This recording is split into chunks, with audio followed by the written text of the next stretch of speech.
شروع اللہ کا نام لے کر جو بڑا مہربان نہایت رحم والا ہے۔ سورج کی قسم اور اس کی دھوپ کی، اور چاند کی جب وہ اس کے پیچھے چلے، اور دن کی جب وہ اسے روشن کر دے، اور رات کی جب وہ اسے چھپا دے، اور آسمان کی اور اس ذات کی جس نے اسے بنایا، اور زمین کی اور اس ذات کی جس نے اسے پھیلایا، اور نفس انسانی کی اور اس کی جس نے اسے درست کر کے بنایا، پھر اس کو بدکاری سے بچنے اور پرہیزگار بننے کی سمجھ دی کہ جس نے اپنے نفس کو پاک رکھا وہ مراد کو پہنچا، اور جس نے اسے خاک میں ملایا وہ نامراد رہا۔ قوم سمود نے اپنی سرکشی کے سبب پیغمبر کو جھٹلایا۔ جب ان میں سے ایک نہایت بدبخت اٹھا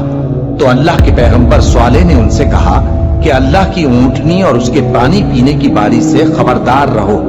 مگر انہوں نے پیغمبر کو جھٹلایا، پھر اونٹنی کو مار ڈالا تو ان کے رب نے ان کے گناہ کے سبب ان کو نیست و نابود کر دیا، پھر سب کو برابر کر دیا، اور اللہ کو ان کے بدلہ لینے کا کچھ بھی ڈر نہیں۔